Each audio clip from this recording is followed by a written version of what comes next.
যে কাজে আল্লাহ অনেক বেশি খুশি হন, আল্লাহ তাআলার সবসময় ইবাদত করেন তার ফেরেশতারা। এরপরেও আল্লাহ তাআলা এমন এক জাতি সৃষ্টি করলেন যারা ইবাদত করবে আবার গুনাহ করে ফেললে তওবাও করবে। তাই প্রথমে তিনি জিন সৃষ্টি করেন, এরপর মানুষ সৃষ্টি করেন। উম্মতকেও তওবা ও ইস্তিগফার করতে আদেশ করেছেন নবীজি সাল্লাল্লাহু আলাইহি ওয়াসাল্লাম। নবীজি সাল্লাল্লাহু আলাইহি ওয়াসাল্লাম বলেছেন, দুনিয়ার সবাই মিলে যদি কেউ গুনাহ না করত তাহলে আল্লাহ তাআলা নতুন করে একটি জাতি সৃষ্টি করতেন যাতে তারা গুনাহ করে এবং তওবা করে। মুসলিম শরীফের হাদিস 2749 নাম্বার। আল্লাহ তাআলার কাছে তওবা খুবই গুরুত্বপূর্ণ। তওবা করলে তিনি অধিক খুশি হন।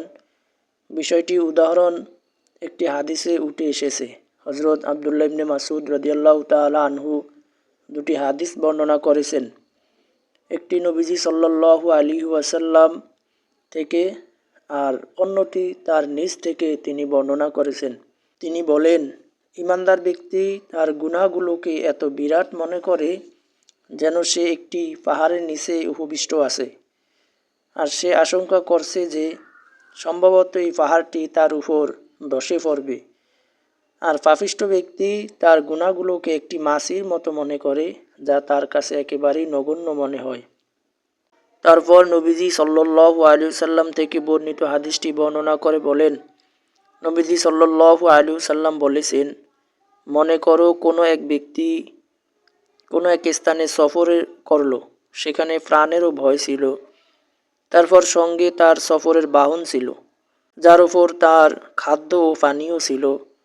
সে মাথার কাছে রেখে ঘুমিয়ে পড়ল এবং জেগে উঠে দেখল তার বাহন চলে গেছে। তখন সে গরমে ও পিপাসায় একেবারে কাতর হয়ে পড়ল। তখন সে বলে উঠল যে, আমি যে স্থানে ছিলাম সেখানেই ফিরে যাই।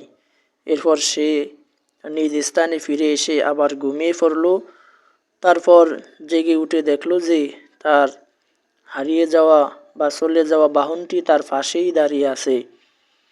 তখন সে ব্যক্তি যতটা খুশি হলো, নিশ্চয়ই আল্লাহ তাআলা তার বান্দার তওবা করার কারণে এর চেয়েও অনেক বেশি খুশি হন।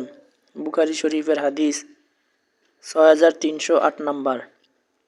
সুতরাং আমরা রাসূল সাল্লাল্লাহু আলাইহি ওয়াসাল্লামের হাদিসগুলোর মাধ্যমে আমরা এটাই জানতে পারছি যে বান্দা যখন গুনাহ করার পরে তওবা করেন তখন আল্লাহ পাক রব্বুল আলামিন অনেক বেশি খুশি হন, যা আমরা এই হাদিসের মাধ্যমে আমরা বুঝতে পেরেছি।